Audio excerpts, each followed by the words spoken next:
Je suis le docteur Evelyne, j'ai 29 ans et je suis en 3e année d'internat. Je n'aurais jamais imaginé que ma vie finirait ainsi, mais voici ce qui me terrifie encore, devant Jésus, il m'a donné 5 avertissements en 5 choses qui allaient se produire juste avant les 3 jours de ténèbres. La plupart des gens les auraient manqués, certains les auraient ignorés. Mais le dernier était terrifiant. J'ai vu le feu tomber du ciel sur des villes que nous connaissons tous. Avant d'aller plus loin, laissez-moi vous raconter le moment qui m'a changé à jamais. À la fin de cette histoire, vous comprendrez pourquoi je suis revenu. Si vous croyez que Dieu peut utiliser n'importe qui, n'importe quand, pour révéler sa vérité, dites « Amen » dans votre cœur ou écrivez-le dans les commentaires ci-dessous. Ce n'est pas seulement un témoignage, c'est un avertissement, et il s'est produit. Je suis une fille d'une petite ville, originaire d'un quartier tranquille de Chicago. En grandissant, je rêvais de faire bouger les choses, pas de manière ostentatoire, mais sur le terrain, là où les gens avaient le plus besoin d'aide. Les études de médecine étaient difficiles, mais c'était comme une vocation. Alors, quand j'ai eu l'opportunité de rejoindre une équipe internationale de médecins bénévoles à 29 ans, je n'y ai pas prêté attention. Va là où les besoins sont les plus grands, m'a-t-on dit. C'est ainsi que je me suis retrouvé dans un coin poussiéreux et déchiré par la guerre, à penser des plaies et à prier pour des miracles.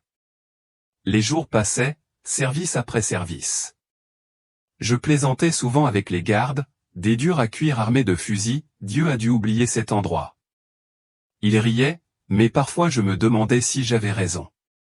La vie continuait, régulière, prévisible, jusqu'à ce qu'elle ne le soit plus. Cet après-midi-là, l'air était plus lourd, comme si le désert retenait son souffle. J'étais dans la tente de tri, dans l'eau jusqu'aux genoux depuis une longue période, quand ce fut le cas, un grondement sourd, puis une explosion qui fit trembler le sol. Des cris retentirent dehors, la poussière s'échappa par les rabats de la tente. Puis je le vis, un jeune soldat d'à accent grave peine 20 ans, l'uniforme trempé de rouge, la poitrine criblée de blessures, des éclats d'obus transperçant son corps. J'étais tellement concentré que je n'ai pas entendu le sifflement d'un obus perdu. Je n'ai vu le danger que trop tard. Une douleur fulgurante m'a déchiré la poitrine, comme si on m'avait enfoncé un tisonnier brûlant. Mes genoux ont cédé, le monde a basculé, le son s'est assourdi comme si j'étais sous l'eau. Ma main a glissé de sa blessure et je suis tombé au sol. Puis, l'obscurité. Tout est devenu noir. Je ne sais pas comment l'expliquer, mais je me suis réveillé, pas comme après une sieste groggy et raide, non, c'était différent. Je me sentais légère, comme si la gravité venait de me lâcher. Mon corps enfin, quel que soit mon état, flottait, suspendu dans cet espace étrange et silencieux. J'aurais dû avoir peur, non? Mais non. Je regardais fixement, me demandant, est-ce vraiment moi? C'était comme regarder un film détaché, irréel. Puis tout a changé. La scène s'est estompée, et je me suis retrouvé ailleurs dans le noir, comme dans une pièce insonorisée, avec rien d'autre que mes pensées qui me parvenaient. Et puis j'ai vu la lumière.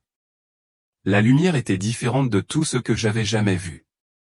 Au début, elle était petite, une simple piqûre d'épingle, puis elle s'est agrandie, se propageant jusqu'à me donner l'impression de m'envelopper. Je n'ai pas décidé d'avancer vers elle, je l'ai fait, tout simplement. C'était comme si chaque partie de moi était attirée, non pas forcée, mais invitée. Plus je m'approchais, plus je la ressentais, ce sentiment d'amour immense, si profond qu'il me serrait la poitrine. Je n'avais plus peur, j'étais chez moi. Puis je l'ai vue. Jésus, ai-je murmuré. Evelyne, ma fille, a-t-il dit d'une voix douce mais ferme, comme si elle pouvait maintenir le monde en équilibre. N'aie pas peur. Je connais ton cœur. Une digue s'est brisée en moi, pas dans le mauvais sens du terme, mais quelque chose a changé. Il y a des choses que tu dois voir, a-t-il dit d'une voix plus grave, et des choses que tu dois leur dire. Le moment est très proche. Mon estomac se noie. Leur dire? À qui, avais-je envie de demander, mais son regard était braqué sur moi, et je savais que ce n'était pas qu'un instant, mais une mission. Quelque chose d'important allait arriver, quelque chose pour lequel je n'étais pas sûr d'être prête, mais avec lui à mes côtés, j'avais l'impression que je pouvais tout faire, même affronter ce qu'il allait me montrer. Je tremblais encore en sa présence lorsque Jésus tourna son regard, doux mais lourd de sens. « Viens, Evelyne, dit-il. » Soudain, nous étions ailleurs, non pas flottant dans cette obscurité infinie, mais au-dessus d'une ville tentaculaire et animée en contrebas. C'était Chicago, au mont Chicago. Les gens traversaient la rue en courant, tête baissée, perdus dans leur monde. Cela paraissait si normal, juste un jour comme les autres dans la ville où j'avais grandi et que j'aimais. Mais alors Jésus leva la main, et ce fut comme un voile qui se leva de mes yeux. J'en eus le souffle coupé. Partout où je regardais, je les voyais des anges. Ils étaient à couper le souffle, pas comme les anges potelés des cartes de Noël, mais grands, rayonnants, d'une puissance tranquille. Ils se tenaient au coin des rues, aux portes des écoles, dans les salles d'attente des hôpitaux. Certains restaient à l'intérieur, rôdant près des familles qui dînaient ou des enfants qui faisaient leurs devoirs. Ils sont partout, murmurai-je, la voix tremblante. Un ange poussa doucement un garçon pour l'écarter d'un taxi en fuite si doucement que personne ne le remarqua. Un autre se pencha vers une femme en pleurs sur un banc public, murmurant quelque chose qui lui détendit les épaules et ralentit ses sanglots. C'était surréaliste comme voir le battement de cœur caché du monde. Ils sont toujours là, dit Jésus d'une voix douce mais pénétrante. Protégeant, guidant, couvrant. J'ai observé, fasciné, un ange se tenir aux côtés d'une infirmière dans une salle d'urgence bondée, stabilisant ses mains tremblantes pendant qu'elle travaillait. Un autre planait au-dessus d'un homme qui se disputait avec sa femme, apaisant suffisamment l'atmosphère pour éviter que la situation n'explose. Ça faisait mal à quel point nous sommes protégés chaque jour sans même le savoir. Je me suis tourné vers Jésus, le cœur gonflé. « Pourquoi ne les voyons-nous pas ?» ai-je demandé. Il ne répondit pas tout de suite. Il contempla simplement la ville avec un amour profond et douloureux. Puis je le sentis d'un changement, comme si l'air lui-même retenait son souffle, attendant quelque chose de grand. Puis ce fut le cas, un son, mais différent de tout ce que j'avais entendu, pas un son qu'on entend avec les oreilles, mais une vibration qui parcourt tout l'être. Une trompette claire et envoûtante résonnant quelque part dans le ciel. Les anges se figèrent. Chacun d'eux leva les yeux, le visage solennel, comme des soldats à l'affût d'ordre. Mon estomac se serra. « Que se passe-t-il » murmurai-je, mais Jésus n'eut pas besoin de répondre. Je regardais, le cœur battant, les anges s'élevaient lentement, gracieusement. Leur lumière, vive et chaleureuse, commença à s'estomper, un à un. Ils s'élevèrent, laissant la ville en contrebas exposée, sans protection. C'était comme si quelqu'un avait arraché une couverture chaude au monde. L'air était froid, lourd, comme si une tempête se préparait. Mais pire encore, la ville n'avait pas changé. Les voitures circulaient toujours, les gens marchaient toujours, mais quelque chose clochait. Je le sentais au plus profond de moi, la peur qui se répandait, la gentillesse, la retenue, le ciment invisible qui maintenait tout ensemble, tout s'effilochait, se désintégrait. J'ai vu un homme pousser une vieille femme sur le trottoir, son sac se déversant, et personne ne s'est arrêté pour l'aider. Le rire d'un enfant est devenu sec, cruel. Il était subtil, mais présent. Quand leur lumière s'éteint, murmurai-je, c'est comme si quelque chose d'important disparaissait. Jésus hocha la tête, le visage empreint de tristesse. Pendant les 3 jours de ténèbres, dit-il, cette protection leur sera retirée, non pas parce que je les ai abandonnés, Evelyne, mais pour qu'ils voient à quoi ressemblerait le monde sans ma grâce. Ces mots m'ont frappé comme un coup de poing. J'ai contemplé la ville, imaginant ces anges s'en aller, mes rues, ma famille, ma maison. Alors, qu'est-ce qui nous protégera, ai-je demandé, la voix tremblante. Il m'a regardé, le regard fixe mais pressant. Tu dois leur dire de se préparer, de s'accrocher à moi. La peur tourbillonnait dans ma poitrine, oh oui, vive mais profonde, comme une ombre à laquelle je ne pouvais échapper. Que se passe-t-il quand le gardien s'en va? Et pourquoi ai-je l'impression que le temps presse? La ville s'est estompée et l'air autour de moi a changé, épais et lourd. Jésus était toujours à mes côtés, sa présence ferme, mais son visage était plus sévère. Nous étions dans un endroit nouveau, une rue de banlieue tranquille, de celle avec des pelouses soignées et des lampadaires. La nuit était noire comme de l'encre, pas d'étoiles, pas de lune, juste une obscurité oppressante qui semblait peser sur tout. Une maison se démarquait, une modeste maison à 2 étages, les rideaux tirés. À l'intérieur, je sentais la peur battre à travers les murs. Une famille était blottie dans le salon, le visage pâle, le regard tourné vers la fenêtre. Une mère, un père, 2 enfants serrant leur couverture contre eux, ils murmuraient des prières, la voix tremblante. Puis ce fut le tour, un léger coup frappé à la porte. Tout le monde se figea.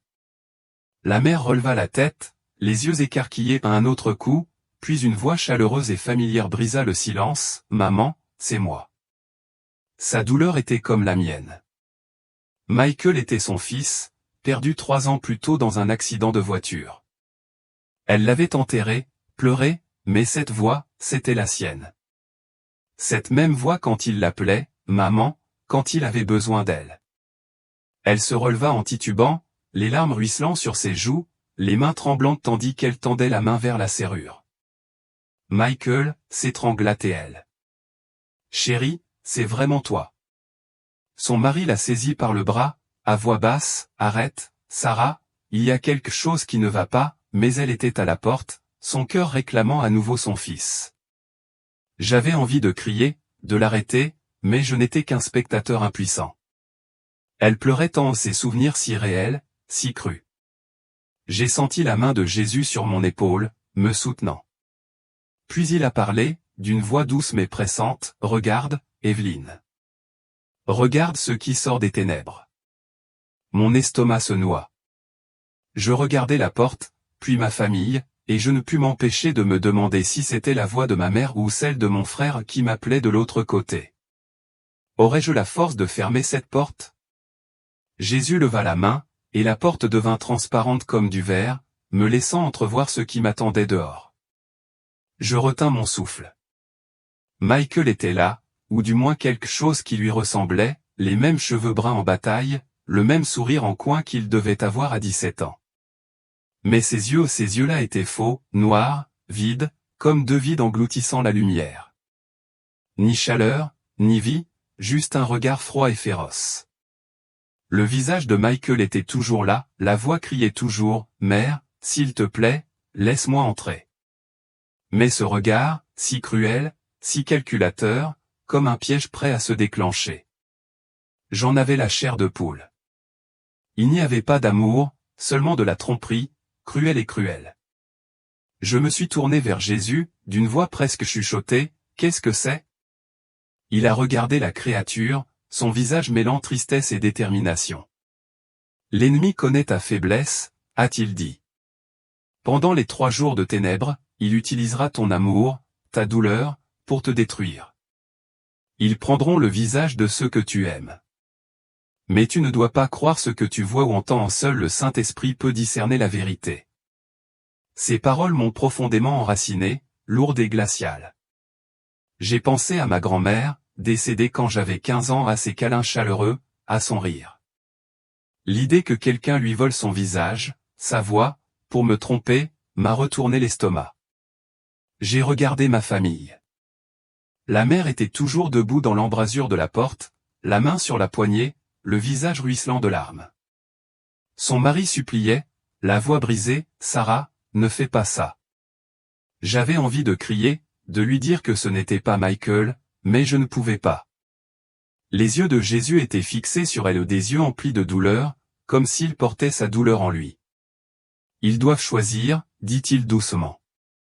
Je frissonnai, serrant mes bras contre ma poitrine. Si c'était ce qui allait arriver, comment pouvait-on se préparer à un mensonge qui semblait si vrai? Comment pouvait-on dire non aux gens qu'on aime? Le décor changea à nouveau, et le poids de cette sombre rue de banlieue s'allégea, pour être remplacé par quelque chose de plus pesant. Jésus et moi étions maintenant au-dessus d'une petite ville, le genre d'endroit qu'on traverse en voiture dans l'Ohio ou l'Indiana, la rue principale, un restaurant, une église au clocher blanc. Mais c'était faux, complètement faux. Le ciel était noir, pas noir comme la nuit, mais comme si quelqu'un avait versé de l'encre sur le monde. Pas d'étoiles, pas de lumière, juste un vide suffocant. En bas, le chaos régnait. Des cris perçaient l'air, aigus et désespérés. Des ombres se déplaçaient dans les rues. Les gens couraient, trébuchaient, certains frappaient aux portes verrouillées, d'autres se recroquevillaient en sanglots. Les alarmes des voitures hurlaient. Des vitres se brisaient quelque part à proximité. C'était comme si la ville avait été plongée dans un cauchemar, et que personne ne savait comment s'en réveiller. Ma poitrine se serra. J'aurais voulu détourner le regard, mais je n'y arrivais pas. Puis, au milieu de l'obscurité, je l'ai aperçu, une maison isolée, petite et sans prétention, illuminée non par des projecteurs ou des bougies, mais par quelque chose de plus profond, de vivant. Une lumière chaude et dorée jaillissait de ses fenêtres, constante et inflexible, comme un phare dans la tempête. « Qu'est-ce que c'est » murmurai-je, les yeux rivés sur elle. La lumière n'était pas seulement vive, elle semblait sacrée, comme un feu que rien ne pouvait atteindre. Jésus ne répondit pas tout de suite, mais son regard s'adoucit, et je jure avoir aperçu l'ombre d'un sourire. « Regarde de plus près, dit-il, et je me sentis attiré vers la maison, les cris s'estompant tandis que cette lueur m'enveloppait. Quoi qu'il se passe dans cette maison, c'était différent. C'était l'espoir qui brillait au milieu de l'enfer. En m'approchant, la maison est devenue nette, un endroit simple, avec un bardage en bardeaux, une véranda avec une balançoire grinçante.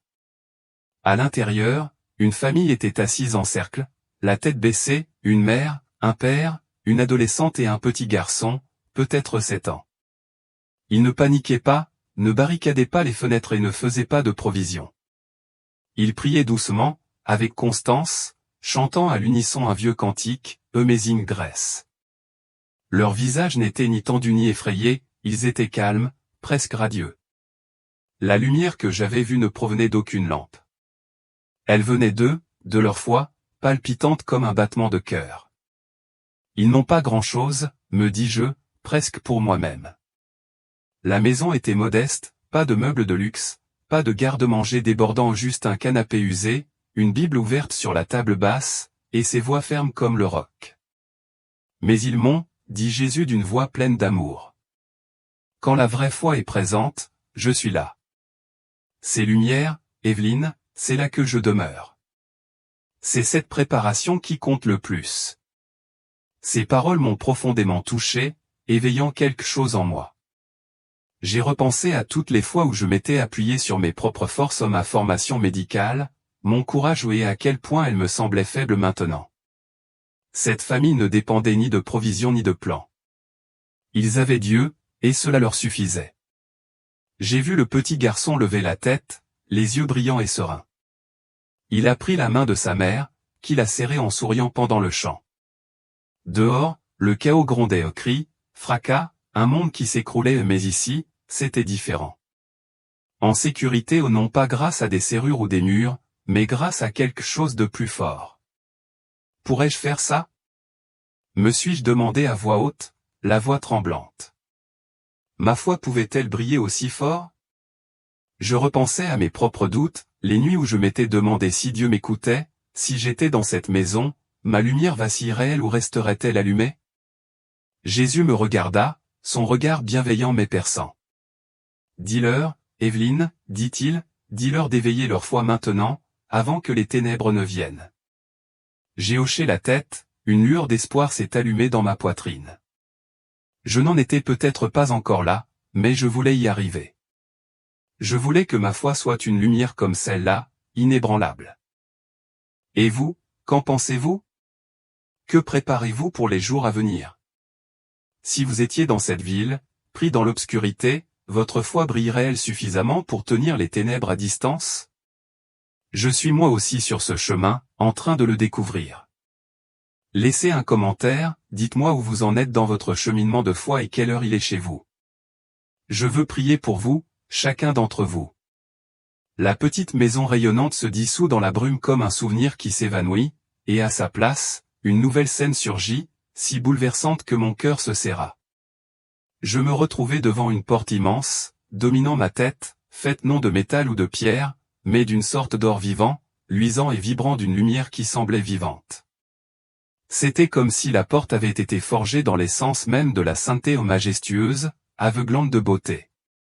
Mais elle était fermée, ferme et immobile, scellée comme si rien au ciel ou sur terre ne pouvait la forcer. Au-delà de cette porte, je ne voyais pas clair, mais je sentais, juste de l'autre côté, un royaume de paix indescriptible, de joie indicible et un amour qui semblait transcender le temps. Cela m'appelait au plus profond de moi. Je savais que ce qui m'attendait au-delà de ces portes était tout ce que mon âme avait toujours désiré. Mais je ne voyais pas le paradis, pas vraiment.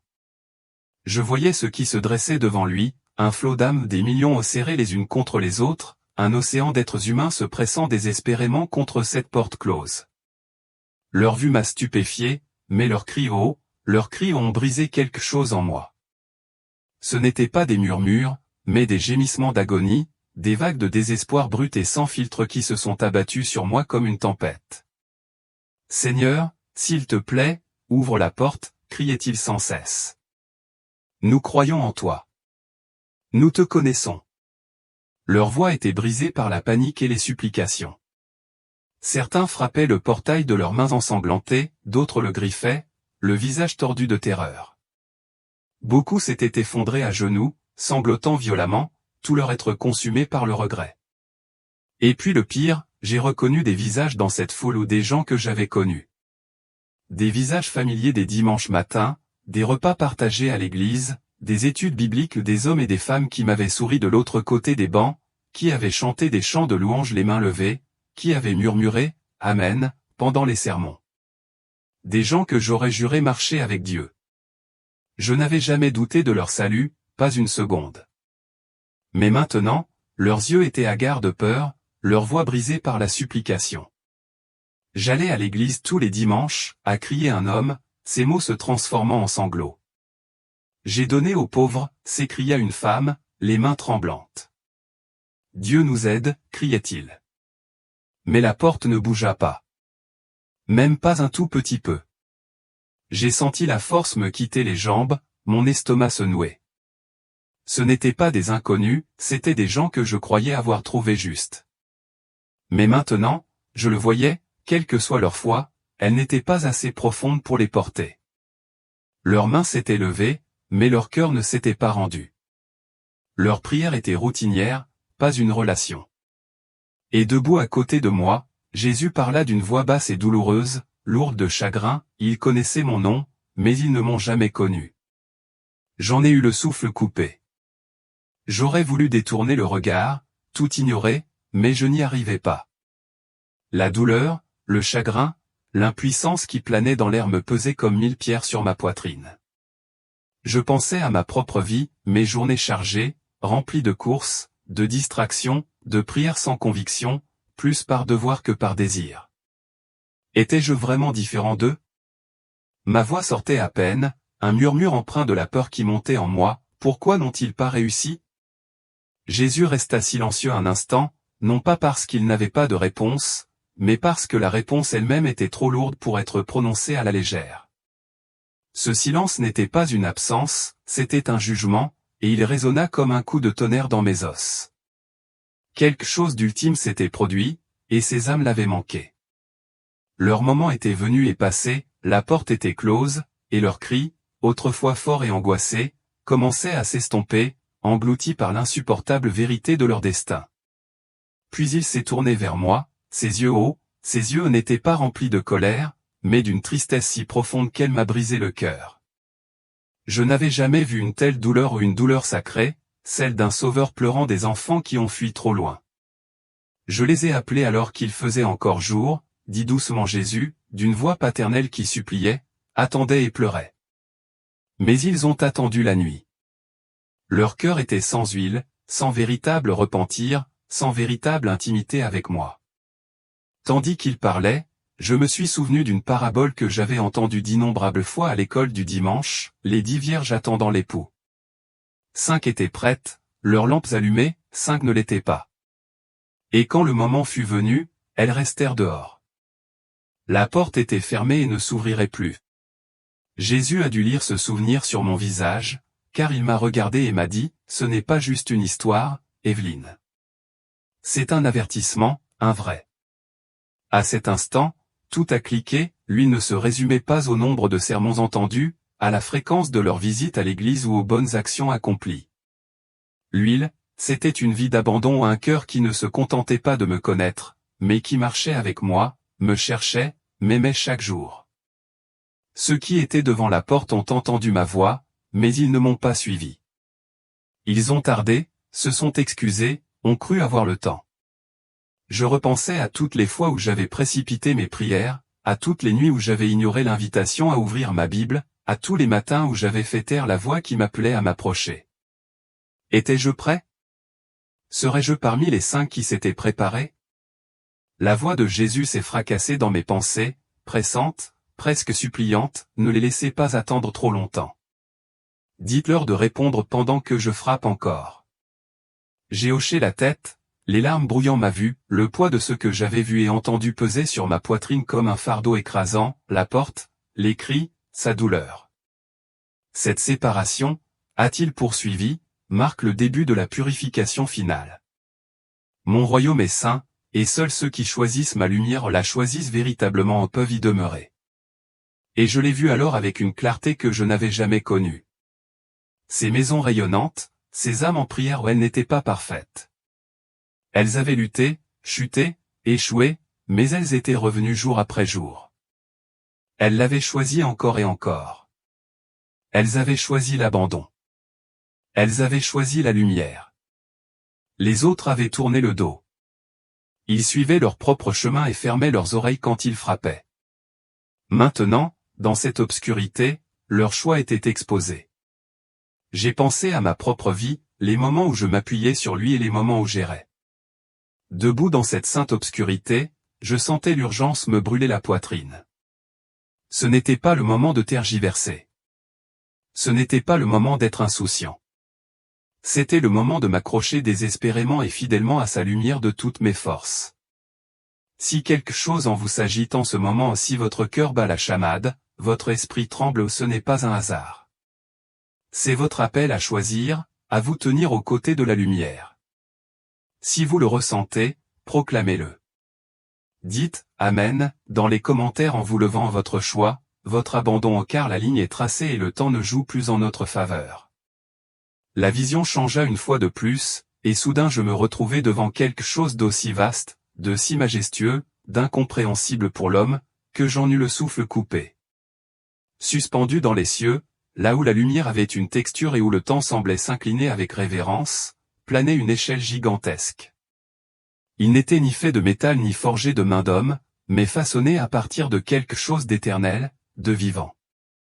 Il rayonnait d'une luminescence sacrée qui pulsait comme un battement de cœur comme vivant, conscient, en attente.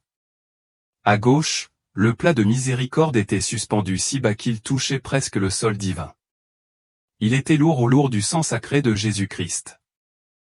Chaque goutte brillait comme un rubis taillé dans la lumière, scintillant d'une profondeur insondable, comme s'il contenait le souvenir de chaque acte d'amour, de chaque sacrifice désintéressé, de chaque prière murmurée de repentance jamais montée de la terre.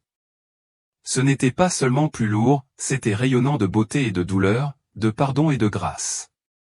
Il portait le poids de la croix, le fardeau qu'il portait pour nous tous.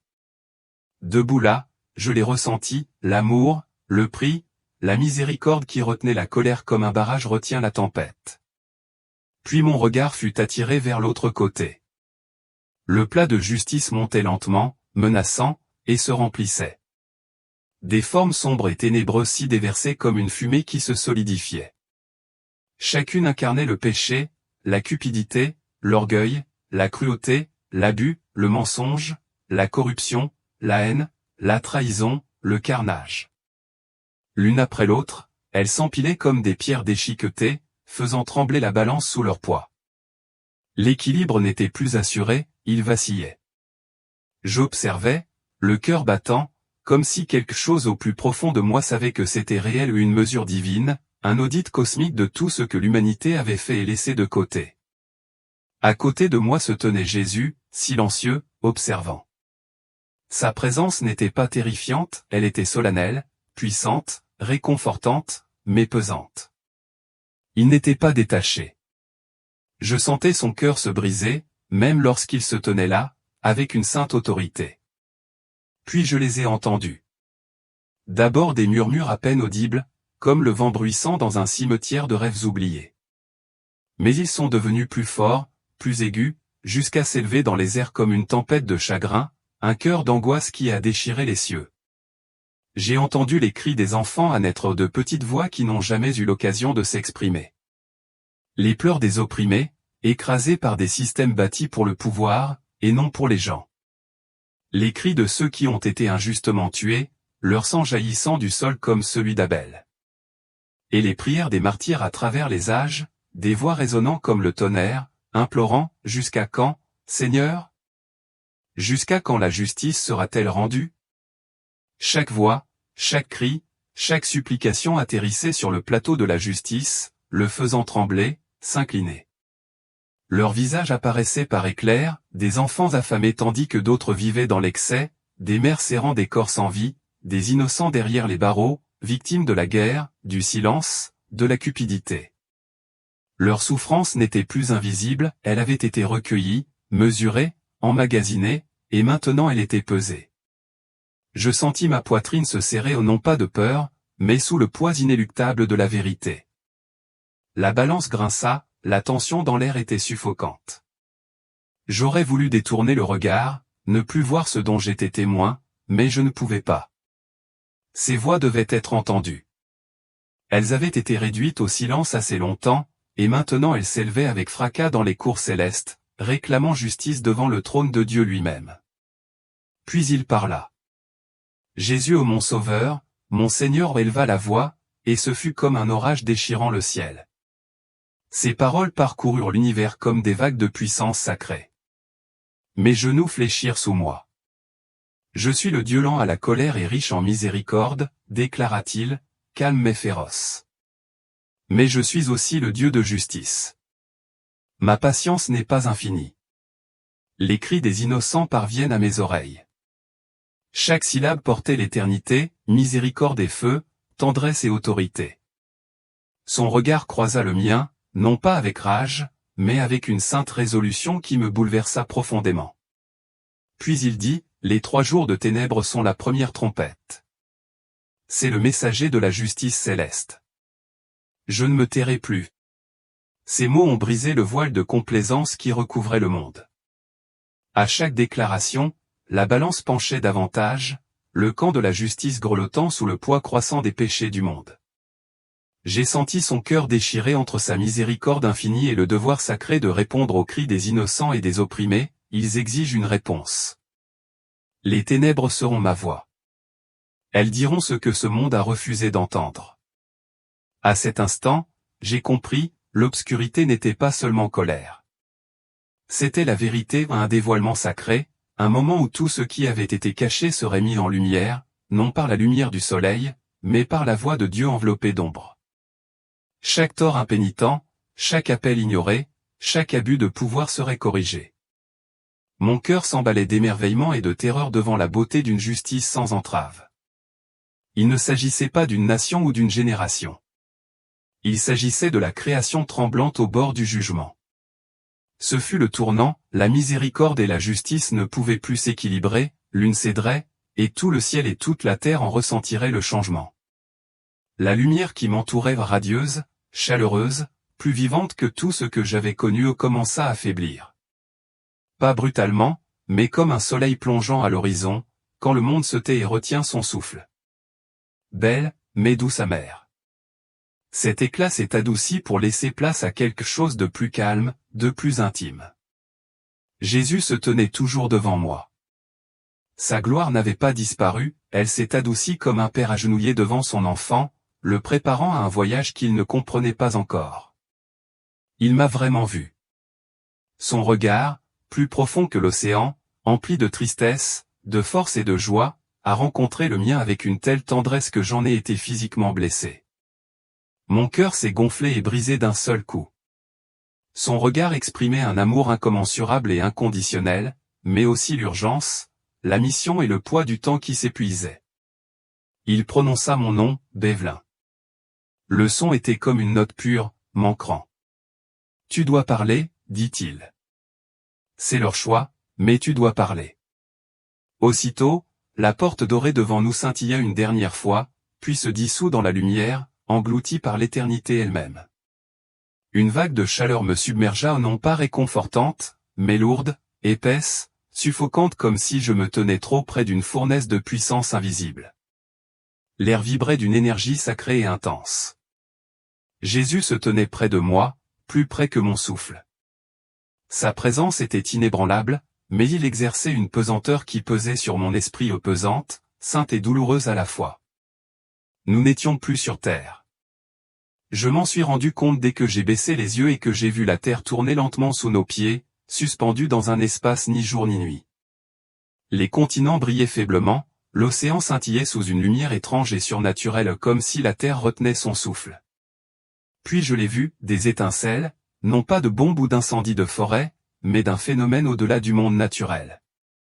Des incendies qui ne brûlaient pas comme une flamme terrestre, vivant et mouvant avec intention, éclatant à travers le monde par vagues, la silhouette de New York consumée en un instant, les ponts de Londres s'effondrant comme du sable, les flèches de Paris dégoulinant comme de la cire, les lumières vibrantes de Tokyo englouties dans l'obscurité. Des villes entières se sont effondrées non pas dans la fumée et les cendres, mais dans un brasier d'une intensité sacrée, brillant et terrible. Les gratte-ciels se sont effondrés comme des dominos, silencieux mais rapides. Ce n'était pas une guerre d'hommes. C'était une fin. Mon souffle s'arrêta, même si je n'avais plus de poumons. Mes mains, ou ce qu'il me restait de moi, tremblaient de peur et de crainte. Qu'est-ce que c'est, murmurai-je, retrouvant à peine ma voix. Jésus ne répondit pas immédiatement. Son regard resta fixé sur la terre. Je suivis son regard et vis le feu se déplacer avec une détermination effrayante, cherchant des lieux empreints d'orgueil, de corruption, d'idolâtrie là où l'arrogance humaine avait pris racine et s'était déchaînée, insensible au repentir. J'ai reconnu des rues familières, vues aux informations des villes qui avaient autrefois célébré leur rébellion contre le ciel. Le feu n'a pas seulement détruit, il a révélé, pelé des couches de décomposition, exposé la pourriture sous-jacente. C'était un jugement, mais pas de la rage, un feu chirurgical, précis, purificateur tout en dévorant. Puis la vision changea. Jésus tourna le visage, et tout se rétrécit comme un zoom. Ce que je vis ensuite me fit une douleur indicible, ma ville natale, Chicago un point discret sur la carte, le restaurant où j'avais pris d'innombrables petits déjeuners, l'église où j'avais été baptisé, dont la peinture blanche s'écaillait encore et dont la clos ne sonnait jamais à l'heure, la rue où je m'étais écorché les genoux en apprenant à faire du vélo. Tout était là, et le feu approchait. Mes genoux ont cédé du moins, ils l'auraient fait si j'en avais encore. Non, ai-je soufflé, la voix brisée, pas là. Pas à la maison. J'ai vu le clocher blanc, les balançoires du parc, les maisons bien rangées que j'avais connues toute ma vie. Le feu ne l'avait pas encore atteint, mais il était proche. Son bord rougeoyant caressait les faubourgs comme un avertissement murmuré dans la chaleur. Mes yeux se sont remplis de larmes. Je me suis tourné vers Jésus. « Pourquoi me montres-tu ça ?» ai-je demandé, la voix brisée, le cœur débordant de chagrin. Il m'a finalement regardé. Ce que j'ai vu sur son visage m'a bouleversé. Ce n'était ni de la colère ni un jugement froid, c'était de la tristesse ou une tristesse profonde, ancienne, sans fin, née non de la colère, mais de l'amour, du désir. Il n'a pas parlé, mais le silence lui-même m'a consumé. La vision persistait comme de la fumée, le feu gravé dans ma mémoire avec une intensité brûlante. J'avais envie de crier, de le supplier d'arrêter, d'épargner la ville, de changer l'issue. Mais je savais, au fond de moi, que c'était la vérité qu'il ne me montrait pas seulement, qu'il me confiait. Puis, tel un brouillard se dissipant, le monde en contrebas commença à s'estomper, les villes, les incendies, disparurent de ma vue. Mais le souvenir des flammes, de la chaleur, du grondement silencieux demeurait. Ils restèrent gravés en moi comme une marque. Jésus s'est tourné vers moi et j'ai vu la tempête sur son visage, le chagrin, la détermination et un amour si intense qu'il me faisait mal. Ce feu, a-t-il finalement dit d'une voix douce mais inébranlable, n'est pas mon désir. C'est ma permission, une purification de ce qui a été souillé. Mon amour est juste et il ne peut supporter le péché éternellement. Chaque mot résonnait comme un coup de tonnerre dans ma poitrine.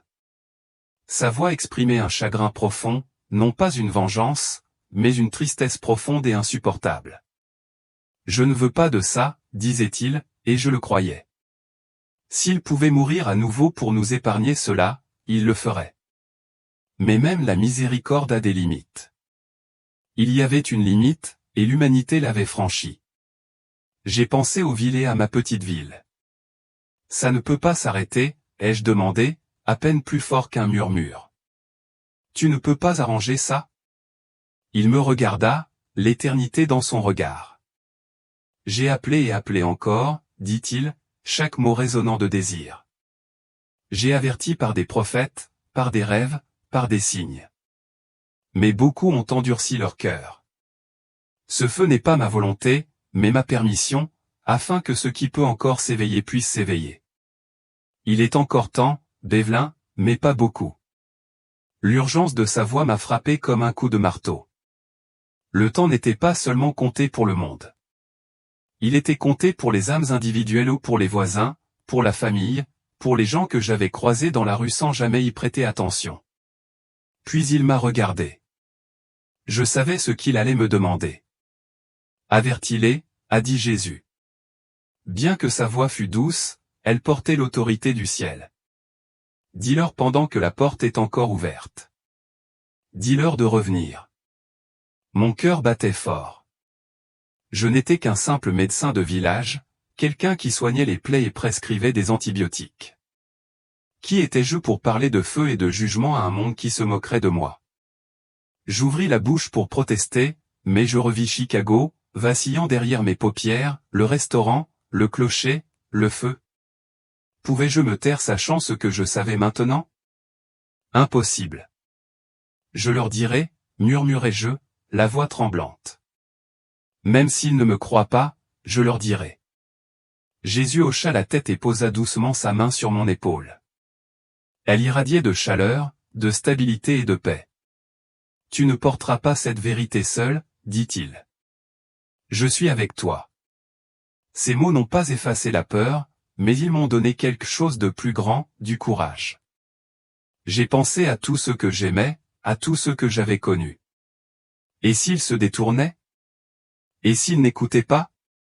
Le feu était encore présent dans ma mémoire, et avec lui une question qui m'habite désormais à chaque instant, quand le feu éclatera, qui sera prêt? Sa main resta posée sur mon épaule, chaude et ferme, manquant à quelque chose d'au-delà du temps. Ces mots, « Je suis avec toi », ne résonnèrent pas seulement dans mon cœur, ils en firent partie intégrante, comme si chaque battement vibrait désormais de sa présence. Mais les visions persistaient aussi, les villes englouties par les flammes, les visages d'étrangers hurlant dans la fumée, ma propre ville natale engloutie par les flammes qui dansaient dans ma mémoire avec une clarté déchirante. Ce n'était pas seulement quelque chose que j'avais vu, c'était gravé en moi. Et pourtant, malgré le chaos dont j'avais été témoin, je ne voulais pas partir. En sa présence, tout prenait sens. Il n'y avait ni peur, ni confusion, seulement une paix si profonde qu'elle me semblait légère. J'aurais pu rester là pour toujours. Mais alors, ce fut le moment où cette terrible attraction se produisit. Ce n'était ni doux ni un coup de coude, c'était comme si quelque chose de pointu avait agrippé le bord de mon âme et l'avait tiré vers le bas. La chaleur rayonnante qui nous entourait commença à s'estomper en pulsations tremblantes, comme les dernières lueurs d'une bougie mourante. Non, murmurai-je, à peine capable de parler, tendant la main vers lui de toutes mes forces. Je ne voulais pas le lâcher, ni lui, ni cet endroit. Mais son visage, calme et inébranlable, empli d'un amour plus profond que les océans, fut la dernière chose que je vis avant que tout ne sombre dans les ténèbres. Ce n'était pas une chute comme dans les airs. C'était un naufrage dans des eaux épaisses et invisibles qui devenaient plus lourdes à chaque seconde. Mon être, quelle que soit la forme que j'occupais maintenant, se sentait accablé, tiré vers le bas par un poids que j'avais oublié, la gravité se souvenait de moi. Et avec elle, la douleur. Pas aiguë au début, mais une douleur sourde et grandissante, comme de vieilles blessures qui se rouvrent, ma poitrine, mes membres, mes côtes, la souffrance de la chair que je croyais avoir laissée derrière moi revint en force. Puis une secousse, comme un éclair, comme du feu, un choc brutal qui me transperça comme un fouet, me projetant en arrière. La réalité m'a frappé d'un coup où mes poumons brûlaient, aspirant un air trop réel, trop dense. Chaque respiration était une lutte, brutale et violente. Puis vint le bruit, un bip, bip, bip, strident et rythmé des machines hurlant à côté de moi. Des voix s'élevèrent autour de moi, paniquées et superposées. Et puis je l'entendis, sa voix. « Evelyne ? Oh, Dieu merci !» La voix de David se brisa sous l'émotion. Je n'avais pas besoin de le voir pour savoir que c'était lui. Il était proche, si proche que je sentais ses mains trembler. J'étais de retour. La table d'opération sous moi était dure et froide. La tente de l'hôpital de campagne bourdonnait de lumière fluorescente qui me piquait les yeux. L'odeur nauséabonde de l'antiseptique mêlée à l'acidité métallique du sang me frappa comme une claque. Ma poitrine hurlait là où les éclats d'obus m'avaient déchiré. C'était plus que bouleversant, c'était comme être arraché à un lieu plus réel que ce monde et projeté dans quelque chose de creux, en 2 dimensions. Mes mains tremblaient à mes côtés, comme si elles ne m'appartenaient plus. J'essayais de parler, de dire quelque chose, n'importe quoi, pour leur faire savoir ce que j'avais vu. Mais tout ce qui sortit fut un croassement rauque. David se pencha vers moi, le visage pâle, les yeux cernés de rouge. Il prit ma main et la serra fort. « Reste avec nous, EV, murmura-t-il, désespéré. Je voulais lui dire où j'étais allé ou que je n'étais pas simplement parti, que j'étais allé dans un endroit bien plus vivant qu'ici. Mais la douleur m'enchaînait ici, le poids de ce corps blessé me clouait au sol. Je clignais des yeux, mes paupières battant comme des ailes fatiguées. Ma vision me revint par à-coups, contours flous, trop de lumière. J'avais l'impression qu'on m'avait barbouillé les yeux avec du verre. Chaque son me semblait trop fort, trop aigu. L'éclat violent des lumières au-dessus de moi me fit sursauter. Ma gorge brûlait tandis que je toussais. David était toujours à mes côtés, tremblant, tandis qu'il prenait mon pouls. « Elle est de retour », cria-t-il, la voix brisée au milieu de sa phrase. J'entendais des halètements, des pas précipités, le bruissement du tissu ou des infirmières, des médecins, tout le monde se précipitait. 8 minutes, murmura quelqu'un, incrédule. Son cœur s'est arrêté pendant presque 8 minutes. 8 minutes. J'entendais les mots, mais ils semblaient détachés, comme s'ils s'adressaient à quelqu'un d'autre. 8 minutes, c'était comme si j'avais vécu une vie entière, peut-être plus. Le monde autour de moi n'avait pas changé, la même tente poussiéreuse, le même équipement taché. Mais moi, si. L'air lui-même semblait plus lourd. Les couleurs, les sons, ils n'étaient pas bons, trop vifs, trop durs. J'ai vu le sourire de David, son front luisant de sueur, mais une partie de moi était toujours là, toujours dans le feu et la lumière, entendant toujours le grondement des ailes angéliques et la voix qui avait appelé mon nom. Ces visions, ce n'étaient pas des rêves, elles étaient gravées dans mon être, gravées en moi comme des tisons. Lorsque j'ai essayé de m'asseoir, une douleur fulgurante m'a traversé la poitrine, me forçant à me recoucher. « Doucement, EV, dit doucement David en posant sa main sur mon épaule. Tu es un miracle, tu le sais ? Un miracle. C'est peut-être comme ça qu'on m'appellerait aujourd'hui, mais je ne me sentais pas comme tel. J'avais l'impression d'être un vaisseau, quelqu'un portant quelque chose de bien trop lourd pour être nommé. J'ai regardé les visages autour de moi, mon équipe, mes amis. Me croiraient-ils si je leur racontais ce que j'avais vu ? Le verraient-ils dans mes yeux la vérité ou penseraient-ils simplement que j'avais perdu pied ? Je l'ai vu, murmurai-je, à peine plus fort que mon souffle. David se pencha, les sourcils froncés.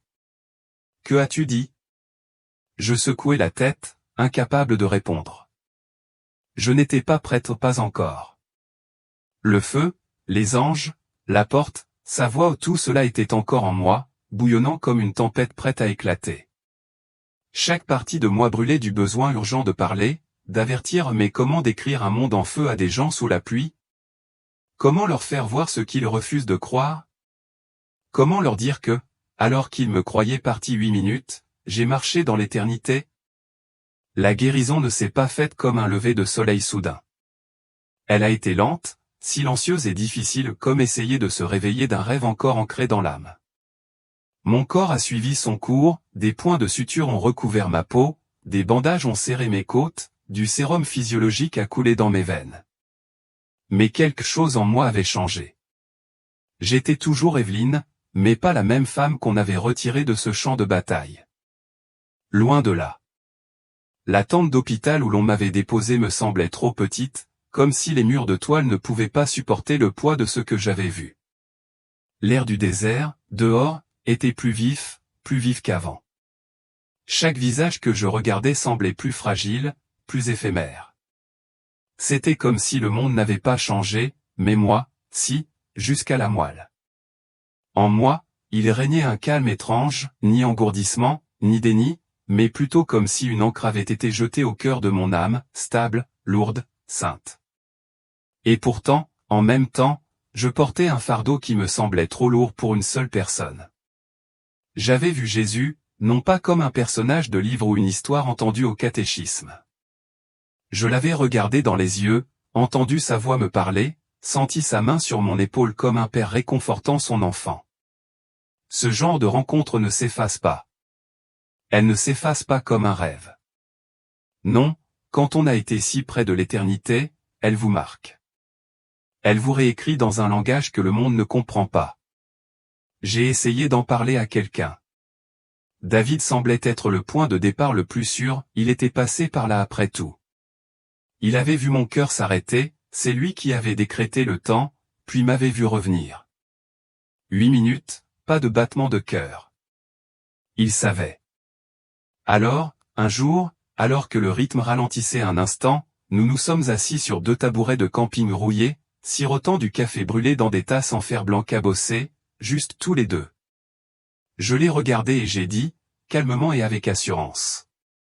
Je l'ai vu, David. Jésus. Il m'a parlé. Il m'a montré des choses, des avertissements, des visions de ce qui allait arriver. Son regard changea d'un éclair un mélange de compassion et d'inquiétude, l'expression que les médecins adoptent lorsqu'ils pensent que c'est le traumatisme qui parle. Il se pencha légèrement et baissa la voix. Evé, tu es parti longtemps. Parfois, le cerveau comble les vides. Le manque d'oxygène a des effets étranges. Je me souviens de la brûlure dans ma poitrine, de l'envie de le secouer, de l'attraper par les épaules et de dire. Non, tu ne comprends pas. Le feu, les anges, la porte, tout était réel. Aussi réel que le sable sous tes bottes. Mais je ne l'ai pas fait, car au fond de moi, je savais qu'il ne comprendrait pas. Pas encore. Plus j'essayais d'expliquer, plus je le voyais, ce hochement de tête poli, ce regard qui disait, elle est encore en convalescence. Même les infirmières qui avaient prié sur mon corps quand je ne respirais pas ou elles souriaient, me tapotaient la main et changeaient rapidement de sujet. Et ça faisait mal comme une coupure qu'on ne peut pas penser, parce que la blessure n'est pas dans le corps, elle est dans l'âme. Quand quelque chose d'aussi réel, d'aussi sacré, est rejeté comme un symptôme, cela laisse des traces profondes. Mais je ne pouvais pas m'en défaire. Ce calme en moi n'était pas seulement la paix, c'était un but. C'était le feu. Et au milieu de ce feu résonnait une voix que je ne pouvais oublier, préviens-les. C'était la parole qu'il m'avait donnée. La raison pour laquelle je suis revenu, non pas pour être cru, mais pour obéir. J'ai donc commencé petit à petit. Des conversations tranquilles à l'hôpital, des nuits tardives près des lits de camp de soldats qui avaient vu assez de morts pour savoir qu'il y a plus que la chair et le sang à l'œuvre dans ce monde. Je leur parlais de la lumière que j'avais vue, des anges qui entouraient le camp, de l'incendie qui approchait, non pas pour les effrayer, mais pour les aider à se préparer. Certains restaient là, le regard vide et las. Mais d'autres, certains, hochaient lentement la tête, les yeux écarquillés, scrutateurs, comme s'ils l'avaient peut-être ressenti eux aussi.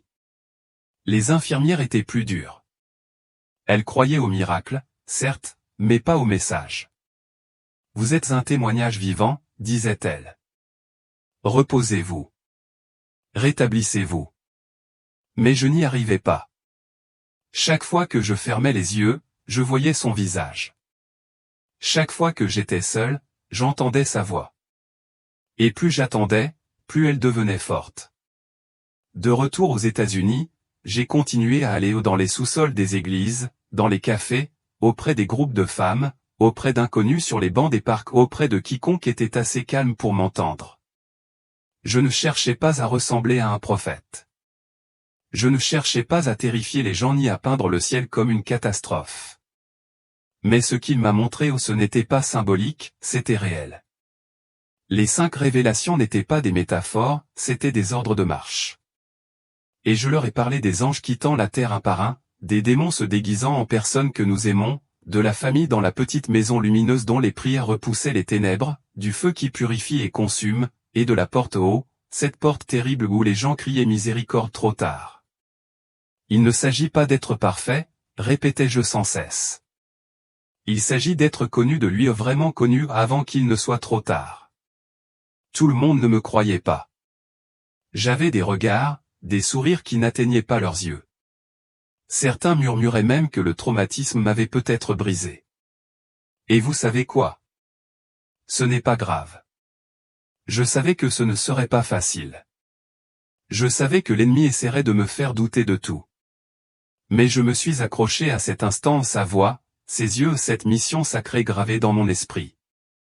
Alors, si vous entendez cela et que quelque chose s'agite en vous, peut-être de la confusion, de la peur, peut-être de l'espoir, ne l'ignorez pas. Ce frémissement n'est pas fortuit, c'est lui qui parle, qui appelle. Et parfois, il utilise les voies les plus improbables pour atteindre les cœurs prêts.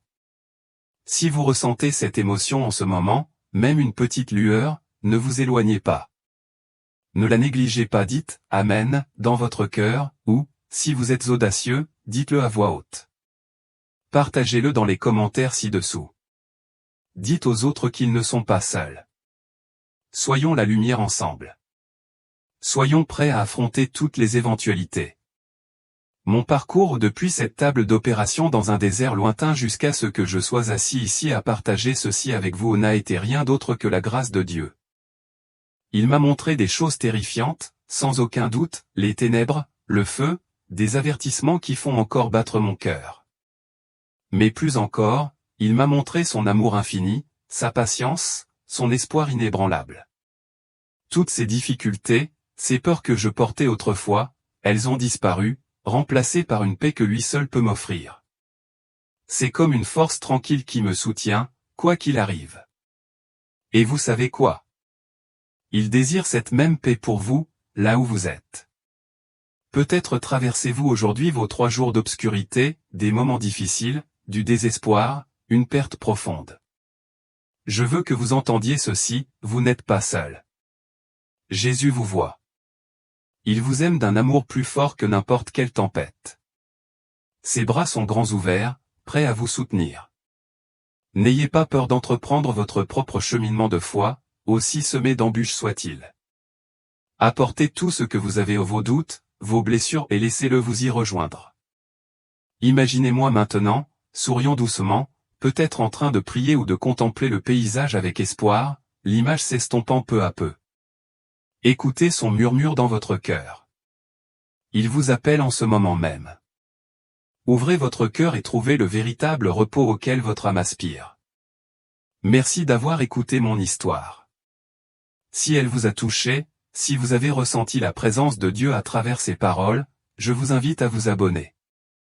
Cette chaîne est un lieu de diffusion de ces messages, de témoignages du ciel et, bien sûr, d'avertissements venus des profondeurs les plus sombres, tout cela pour nous aider à grandir ensemble dans la foi. Il y a encore beaucoup à venir, car Dieu est toujours à l'œuvre et parle chaque jour. Si cela a ému quelque chose en vous, laissez un « Amen » dans les commentaires et continuons ce voyage.